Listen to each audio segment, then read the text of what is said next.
আমাদেরকে যখন শেখ হাসিনার শেষ সরকার নিষিদ্ধ করেছিল তখন তারা 14 দল মিটিং করে বলেছিল এই জামাত শিবিরই হচ্ছে সবচেয়ে বড় সমস্যা, তাদেরকে নিষিদ্ধ করলে এই আন্দোলন থেমে যাবে। সংবিধান নিয়ে ঘাটাঘাটি করতে করতে যদি সংবিধানই আমাদের রক্ষা করতে পারত তাহলে সংবিধান আমাদেরকে বলে দিত যে আমাদের সেদিন বালু ট্রাক সরানোর ক্ষেত্রে সংবিধানের পৃষ্ঠা আমাদেরকে খুঁজতে হতো। সংবিধান যদি আমাদেরকে রক্ষা করতে পারত তাহলে 72-এর সংবিধানের আলোকে আজকে আমাদের এখানে থাকার কথা না। আমি শফিকুল ইসলাম মাসুদ, আমার এখন জেলখানায় থাকার কথা। সংবিধান যদি মানতে হতো তাহলে আমাদের মাননীয় প্রধানমন্ত্রী বাংলাদেশে থাকার কথা না, ওনার দেশের বাইরে থাকার কথা। সংবিধান মানতে হলে বর্তমান স্বরাষ্ট্রমন্ত্রীর এখন দেশের বাইরে থাকার কথা ছিল। এখন মহামান্য রাষ্ট্রপতির ভাষণ সম্পর্কে আনীত ধন্যবাদ প্রস্তাবের উপর আলোচনা করবেন পটুয়াখালী 2 আসন থেকে নির্বাচিত মাননীয় সংসদ সদস্য জনাব ডক্টর মোহাম্মদ শফিকুল ইসলাম। আপনার সময় 5 মিনিট। আমার তো 8 মিনিট ছিল আমি যতটুকু জানি। আসসালামু আলাইকুম। মাননীয় স্পিকার, আপনাকে ধন্যবাদ। আজকে আমি মহান আল্লাহর দরবারে শুকরিয়া আদায় করি এবং আমার প্রিয় পটুয়াখালী 112 বাউফল 2 আসনের যারা নির্যাতন, নির্মম এবং হামলা মামলার শিকার হয়েও ভয়কে জয় করে ন্যায় এবং ইনসাফের প্রতীকে ভোট দিয়ে তারা আমাকে বিজয় করে এখানে কথা বলার সুযোগ করে দিয়েছে। মাননীয় স্পিকার, আপনি জানেন আজকে আমরা যখন এখানে দাঁড়িয়ে কথা বলি তখন আমাদেরকে এটা ভাবতে হচ্ছে যে আমরা কথা বলতে গিয়ে আবার বিগত 17 বছরের কোনো একটা বৈষম্যের মধ্যে পড়ে যাচ্ছি কিনা। কিন্তু আমাদেরকে এটা ভাবতে হচ্ছে আমরা যখন এখানে দাঁড়িয়ে কথা বলছি, আমাদের কথা বলার সময় শহীদ শরীফ ওসমান হাদি ইনসাফের পক্ষে কথা বলার সময় বলেছিল আমার প্রতি যে জুলুম করবে আমি তার সাথেও ইনসাফ করতে চাই। আমরা লক্ষ্য করেছি এই সরকার প্রতিষ্ঠিত হওয়ার পর শরীফ ওসমান হাদির ব্যাপারে তার বিচারে কতটুকু কার্যকারিতা নিয়ে এসেছে তা আমরা এখন পর্যন্ত জানতে পারিনি। আমার মনে হয় আমরা সংবিধান নিয়ে ঘাটাঘাটি করতে করতে যদি সংবিধানই আমাদের রক্ষা করতে পারত তাহলে সংবিধান আমাদেরকে বলে দিত যে আমাদের সেদিন বালু ট্রাক সরানোর ক্ষেত্রে সংবিধানের পৃষ্ঠা আমাদেরকে খুঁজতে হতো। সংবিধান যদি আমাদেরকে রক্ষা করতে পারত তাহলে 72-এর সংবিধানের আলোকে আজকে আমাদের এখানে থাকার কথা না। আমি শফিকুল ইসলাম মাসুদ, আমার এখন জেলখানায় থাকার কথা। সংবিধান যদি মানতে হতো তাহলে আমাদের মাননীয় প্রধানমন্ত্রী বাংলাদেশে থাকার কথা না, ওনার দেশের বাইরে থাকার কথা। সংবিধান মানতে হলে বর্তমান স্বরাষ্ট্রমন্ত্রীর এখন দেশের বাইরে থাকার কথা ছিল।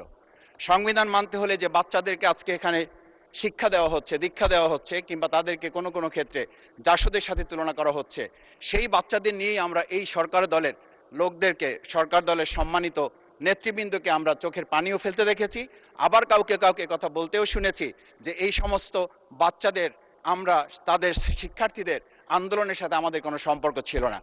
আমরা খুব লজ্জিত হই মাননীয় স্পিকার, আমাদের এই বর্তমান সময়ে আমরা যদি এটা খেয়াল করি যে আমাদের বাংলাদেশের এই বর্তমান প্রেক্ষাপটটা নতুন করে এখন যে গণভোটের যে আজকে ন্যায্যতা অন্যায্যতা, সাংবিধানিক পৃষ্ঠা, লাইন, অক্ষর, দাড়িকমা আমাদেরকে শেখানোর চেষ্টা করা হচ্ছে, যদি সেটা হতো তাহলে বাংলাদেশ জাতীয়তাবাদী দলের সম্মানিত মহাসচিব তিনি কয়েক হাজার পুলিশের বেষ্টনীর মাঝখানে একা একটা মোবাইল নিয়ে তাকে আমরা দাঁড়িয়ে থাকতে দেখেছি, তখন সংবিধান আমাদেরকে রক্ষা করতে পারে নাই। মাননীয় স্পিকার, আমি 350 মামলা নিয়ে 7 মাসের ব্যবধানে আপনিও আমার 2-1টা মামলাতে আপনি আমাকে সহযোগিতা করেছেন, সেটা এই সুযোগে ধন্যবাদ জানাতে চাই। আমার 350 মামলা জামিন করতে 7 মাস সময় লেগেছে, আমার বের হতে সময় লেগেছে 4.5 বছর। আমি সেই 4.5 বছরে 3 বার রিয়ারেস্ট হয়ে 2 বার গুম হয়েছি। আমি তখন ডিজিএফআই, এনএসআই, ডিবিএসবির কাছে জানতে চেয়েছিলাম আমার সামনে দিয়ে বড় বড় নেতারা বের হয়ে যাচ্ছে, আমার অপরাধটা কি? তখন বলেছিল তারা হুমকি না, হুমকি হচ্ছেন আপনারা। আমাদেরকে যখন শেখ হাসিনার শেষ সরকার নিষিদ্ধ করেছিল তখন তারা 14 দল মিটিং করে বলেছিল এই জামাত শিবিরই হচ্ছে সবচেয়ে বড় সমস্যা, তাদেরকে নিষিদ্ধ করলে এই আন্দোলন থেমে যাবে। আজ একটা কথা পরিষ্কার বলতে চাই, এই গণবিপ্লব নিয়ে আমাদের মাথা ব্যথার মূল কারণ হচ্ছে এখানেই শেখ হাসিনা আমাদেরকে যথার্থ টার্গেটটা করেছিল, সেই টার্গেটের মূল লক্ষ্য ছিলাম আমরা। আমাদেরকে বলা হয়েছিল একটা গুলি করলে একটা সরে বাকিগুলো লড়ে না, সেই লড়ে না লোকগুলো ছিলাম আমরা মাননীয় স্পিকার, যার কারণে আমাদেরকে তারা ভয় পায়। আমরা এখন বর্তমান সময় ভিডিও দেখতে পাই যেই শেখ হাসিনা বাইরে থেকে বলেছিল আমরা এই দলকে ভোট দিতে বললাম আর সেই দল আমাদের সাথে আবার বিশ্বাসঘাতকতা করেছে। আমরা সেই শেখ হাসিনার বক্তব্য শোনার পর আমরা কাউকে আজকে এখানে বলতে শুনে নাই শেখ হাসিনার ওই বক্তব্য সঠিক নয়, এই মানুষ প্রতারিত হয়েছে, বেইমানি করা হয়েছে। আবার যদি গণভোট, জুলাই সনদ নিয়ে এই জাতির সাথে প্রতারণা করা হয় তাহলে মূল্য দিতে হবে, শুধু নয় আবার আমাদেরকে 17 বছরের সেই জেল জুলুম, নিপীড়ন, গুম খুনের জায়গায় আমাদেরকে ফিরে যেতে হবে। আমি মনে করি পরিষ্কার বক্তব্য, গণভোটের প্রতি সমর্থন না জানিয়ে জুলাই সনদকে যদি আজকে ইগনোর করা হয়, তাহলে আমাদেরকে কিন্তু আবার সেই গুম খুনের আয়নাঘরের দিকে আমাদেরকে ধাবিত করা হবে। আমি মনে করি গণভোটের বিরোধিতা করার অর্থ হচ্ছে আমরা আয়নাঘরকে সমর্থন করতে চাই। গণভোটের বিরোধিতা করা মানে হচ্ছে 70% মানুষকে আমরা অন্যায্যভাবে তাদেরকে আবার ধিক্কার জানাতে চাই। আমি এখানে স্পষ্ট বলতে চাই, আপনারা যেমন 51% সমর্থন নিয়েছেন, 70% প্রায় জনগণ কিন্তু গণভোটের পক্ষে তারা রায় দিয়েছে। আপনাদের চেয়ে সেই 51%-এর তুলনায় সেই 70% প্রায় গণভোটকে যদি আপনারা ইগনোর করেন, তাহলে আমি বলবো আমার বাউফল, আমার পটুয়াখালী শুধু নয়, গোটা বাংলাদেশ আবার জেগে ওঠে এই গণভোটকে তারা কার্যকর করতে। ধন্যবাদ, আপনি 1 মিনিট পেয়েছেন।